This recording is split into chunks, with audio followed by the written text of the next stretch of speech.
The US is creeping ever closer to spending $1 trillion annually on its military, with its goal being to both build and maintain the strongest fighting force the world has ever seen.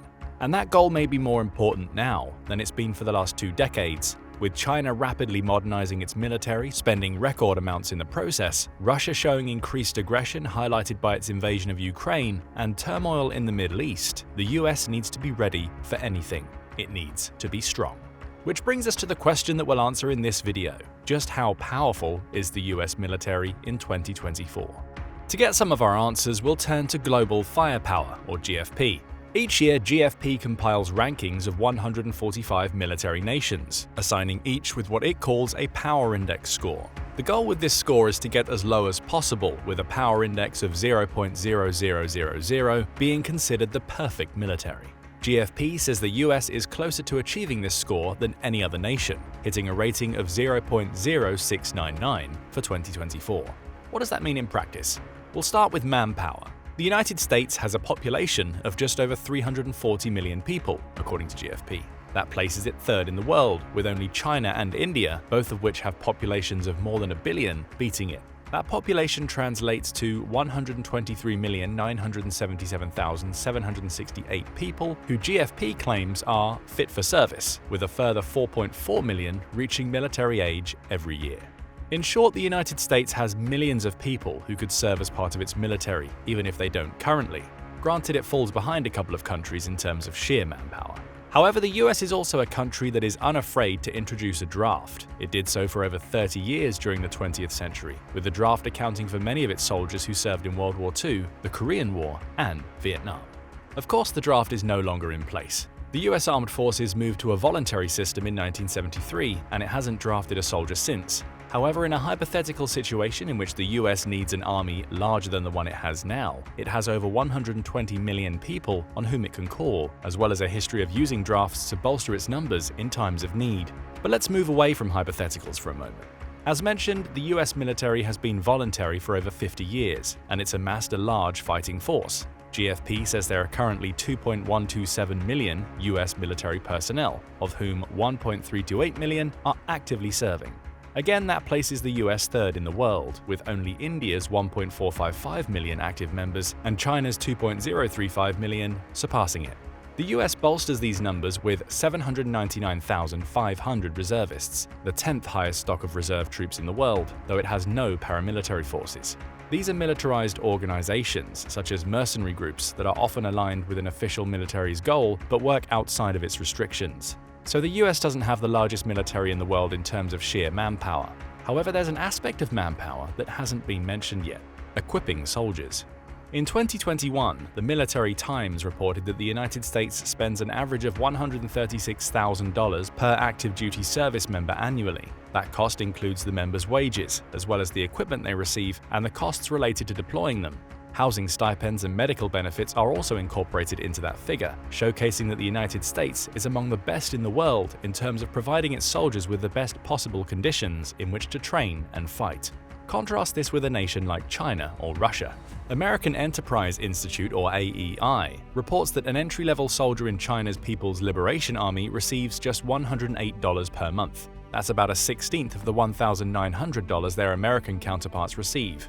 As for Russian soldiers, reports have been flooding in from Ukraine for the past 2.5 years that Russia's soldiers are under-equipped and often forced to use outdated equipment while surviving on minimal or even out-of-date rations. Of course, there are budgetary factors at play here, which we'll explore later, but the fact remains that the US military does a better job of paying and equipping its members than many of the nations we might consider its enemies. We move to land forces. GFP's figures show that the US is something of a mixed bag in this department. For instance, it has 4,657 tanks, of which an estimated 3,493 are combat-ready, which places it 5th in the world, behind other major powers like Russia and China. It's also 5th in the world for self-propelled artillery, with 1,595, along with being 14th for towed artillery, of which it has 1,267 units. Having said all of that, the United States tops the rankings for vehicles with 360,069 available, 270,052 of which are in a combat-ready state. A powerful collection of land forces for sure, but not the best in the world in terms of sheer number of assets. However, there are caveats at play here. For instance, GFP says that Russia has about 3 times the number of tanks the United States has, with a stock of 14,777 according to its 2024 rankings, but a huge number of these tanks are Soviet-era. We've seen this in the Ukraine war, in which Russia deployed T-54 and T-55 tanks that were built in the 1940s as part of its ground invasion. The grind of that war has caused Russia to use what CBS calls mothballed tanks to fight against Ukraine's ground forces, which have destroyed at least 3,000 of Russia's stockpile since February 2022. By contrast, the United States' tank fleet is primarily comprised of the M1A1 Abrams battle tank, which began production in 1985. It's still a fairly old tank, but it's leagues ahead of the World War II and Soviet-era tanks Russia has been forced to deploy in Ukraine. There's also another factor at play, which we can again look to the Ukraine war to demonstrate. During its fight against Ukraine, Russia has failed to establish air superiority for extended periods. At best, its fighters have offered some support to ground forces before retreating behind the front lines. Far more common has been the launching of glide bombs, modified Soviet projectiles that glide thanks to wings built onto them that can be launched from Russian territory. Similarly, Russia hasn't made great use of its navy, with reports claiming that it's lost about a third of its Black Sea fleet in the fighting. What's the point? If the US went to war, it would likely not find itself in a similar position to Russia. While it would obviously need to equip its ground forces with artillery and tanks, those forces would also be supported by aerial and naval assets in joint operations. In other words, the United States doesn't need as many tanks and artillery units as other countries because it far exceeds its potential enemy's capabilities in other areas. And that brings us to America's aerial power. In sheer numbers alone, the US comes out on top in every department. GFP says America has 13,209 aircraft, of which 1,854 are fighter jets and 896 are attack-type crafts.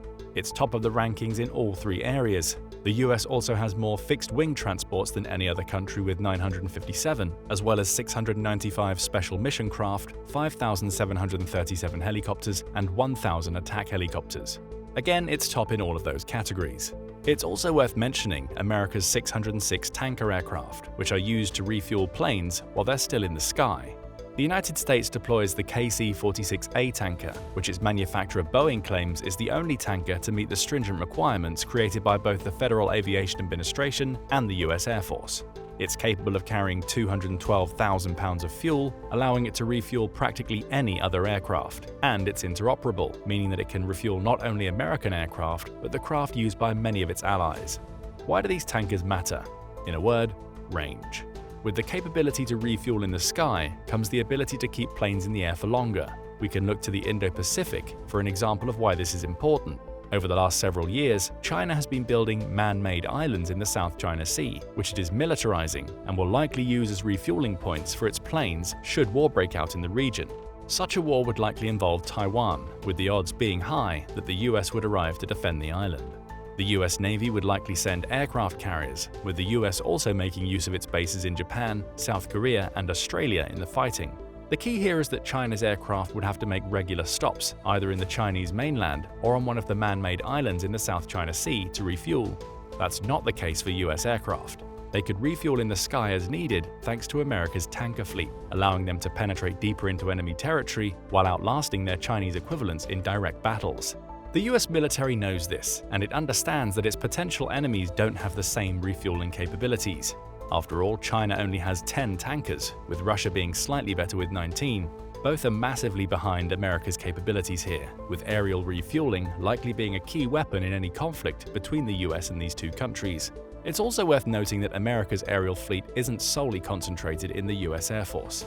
As World Population Review notes, the US Air Force has around 5,200 craft. That's followed by the US Army, which has about 4,400, and the US Navy, with approximately 2,450 aircraft. Russia's entire air force numbers 3,863 assets, according to the same resource, meaning the US essentially has military branches, the US Air Force and US Army, that have more aircraft than Russia's entire military. Each of those branches uses its aircraft for different purposes, as well as being capable of coordinating with one another as needed. That's another key strength, as we'll discuss later. Sticking with aerial power, there's also the equipment factor that comes into play. At a time when China is heavily pushing the Chengdu J-20 as its answer to the F-35, the United States is already looking to the future. Disregarding the direct comparisons between the J-20 and the F-35 for a moment, China's plane seems faster, but the F-35 is stealthier. The fact that China is still working on bringing the J-20 into active deployment shows it's playing catch-up. As for the US military, it's initiated its Next Generation Air Dominance Program, or NGAD, in 2014 and has already spent $11.7 billion on research and development. Not only will NGAD lead to the creation of a sixth-generation fighter, with the planned service entry being in 2030, but it will also mark a wholesale shift in aerial operations. Solo fighters will be out. They'll be replaced by a network of aircraft, with the fighter being deployed as the centerpiece that a pilot can deploy to strike targets. Along with the jet the pilot flies, they'll be able to control a small fleet of unmanned aircraft with strike capabilities. In other words, the US is working on bringing drones into a systems-based aerial strategy, while countries like China and Russia are still trying to catch up to the country's fifth-generation fighters. Next up, the US Navy. Based on the sheer numbers alone, it seems like the US doesn't quite top GFP's rankings in terms of sheer number of assets. It has 472 vessels, which is a long way behind the 730 of China, which has the second largest navy, and Russia, which has 781 assets. However, the United States comes out on top in many of the areas that matter. It has more aircraft carriers than any other country with 11, once again highlighting the joint operations approach it takes to warfare. It has 9 helicopter carriers and 75 destroyer warships, topping the rankings in both of those categories too. The country's 64 submarines place it second in that department, and it also has the 4th most corvettes at 23. Where the US falls is in its number of frigates. It has none in its navy, as well as its lack of patrol vessels. But therein lies the secret to America's naval power. It's not trying to build the largest navy in terms of assets. Instead, it's focused on water displacement. This is the measure of the amount of water a ship displaces, with larger ships obviously displacing more water. And when it comes to this metric, the US is a long way ahead. According to a 2021 Forbes article, the US Navy displaces around 4.5 million tons of water, with China, supposedly the owner of the second largest navy in the world, lagging at 2 million tons. This matters not only because it means the US has the larger ships, but for what those ships bring to the table. More size equates to more weapons on board, as well as the ability to absorb more damage before sinking. The US also accounts for its role as a global protector here, with many of its ships being as large as they are because they're tasked with sailing thousands of miles from their home ports in San Diego, Hawaii, and Washington. Larger ships can carry more fuel, with the logistical and weapons-based benefits they offer being the icing on the naval cake. The displacement is growing too. That's according to Chuck Hill's CG blog. A former Coast Guard officer, Hill was assigned to 4 different ships during his career and was the first Coast Guard officer to complete the Tactical Action Officer course in August 1980. Now he describes himself as an old guy and a grandfather, though he uses his blog to analyze the state of the US Navy regularly.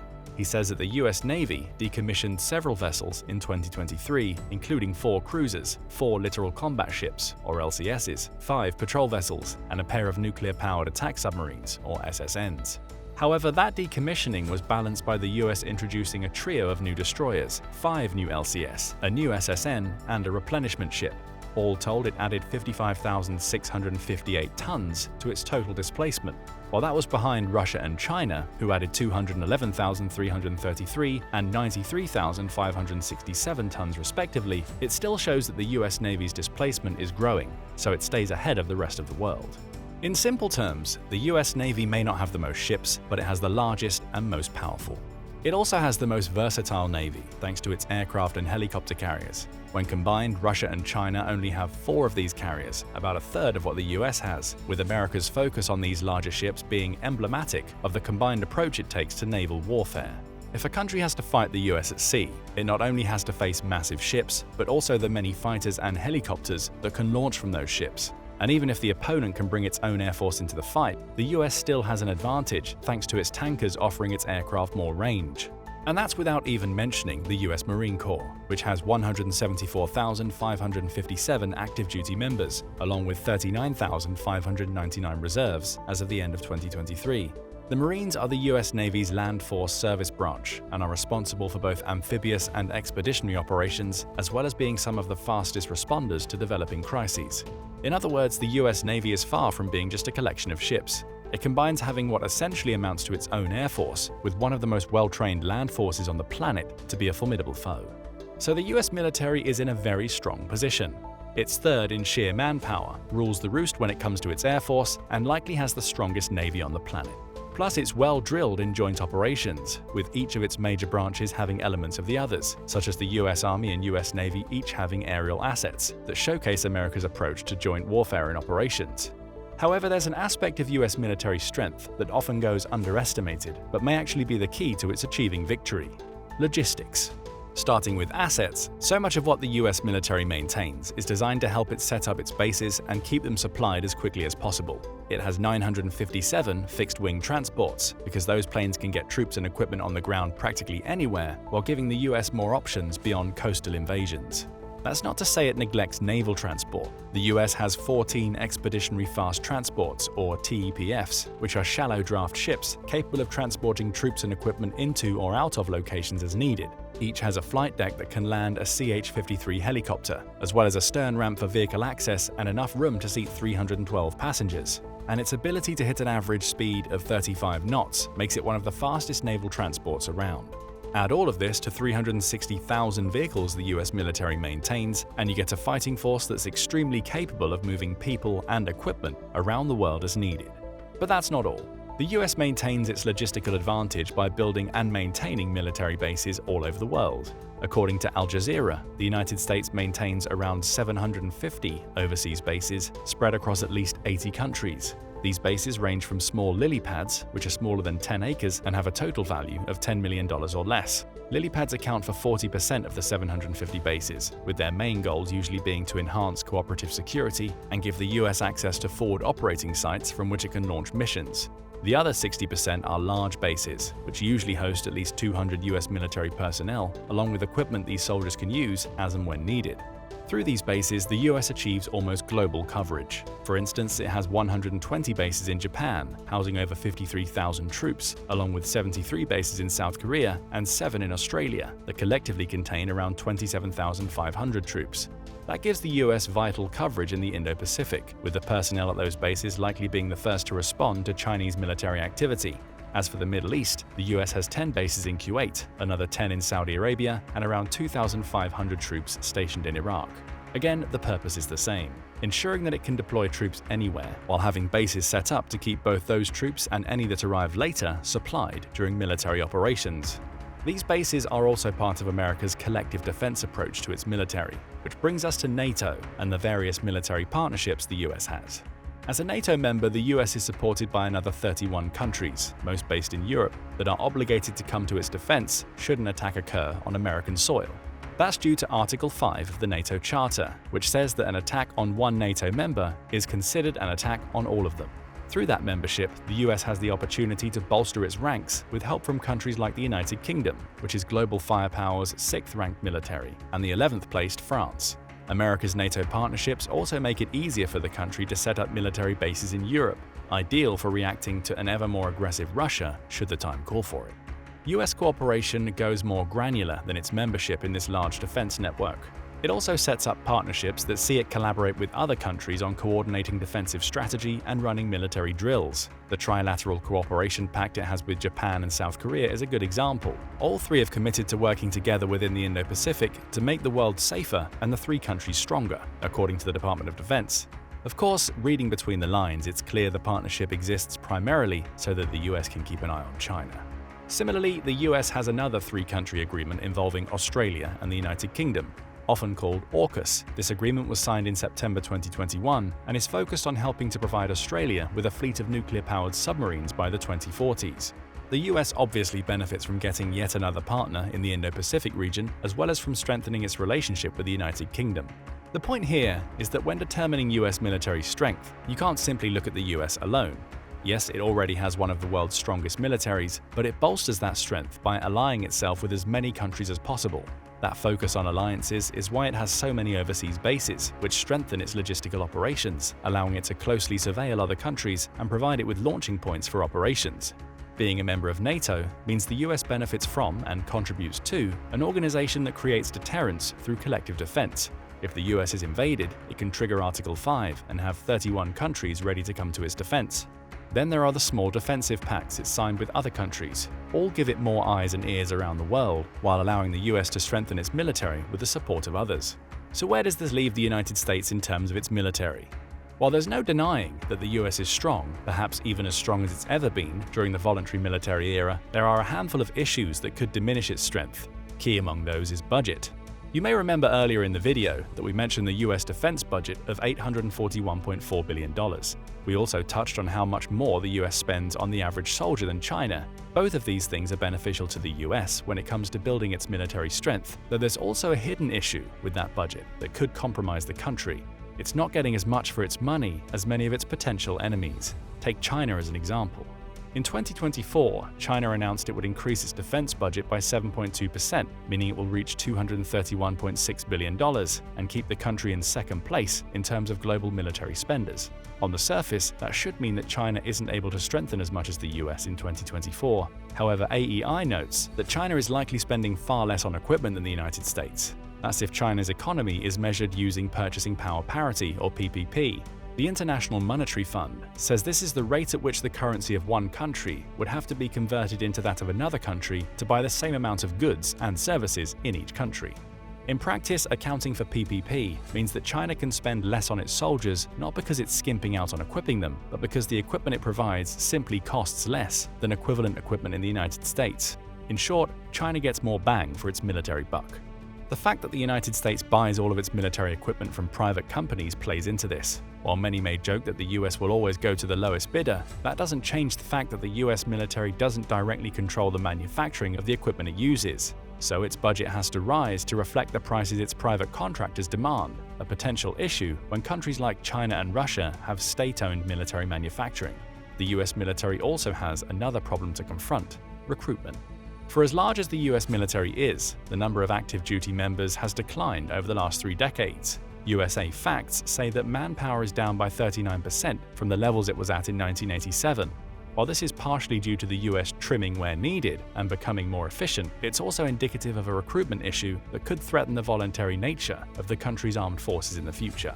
The US recognizes this problem. In December 2023, the Department of Defense published an article in which Army Major General Johnny K. Davis, who is the commanding general of the Army Recruiting Command, claimed that the recruiting landscape is one of the toughest he's seen in more than 33 years. He notes that the percentage of American youngsters who could even qualify to serve in the military has declined.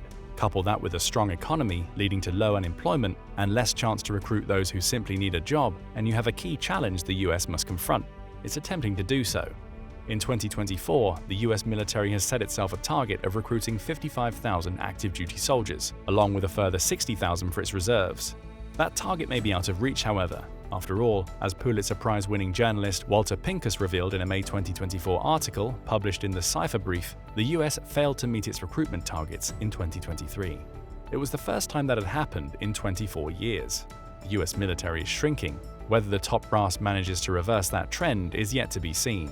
So there are issues that the US needs to figure out in terms of how it manages its budget and how it recruits people to its various branches.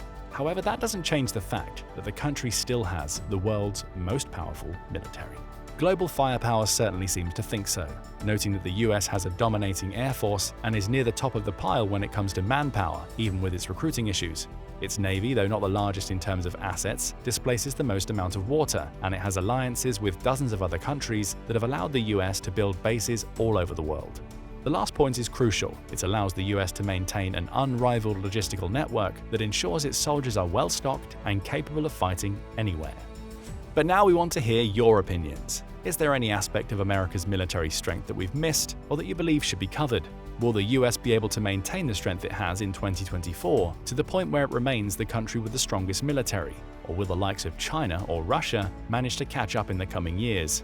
Tell us what you think below, and thank you for watching the video.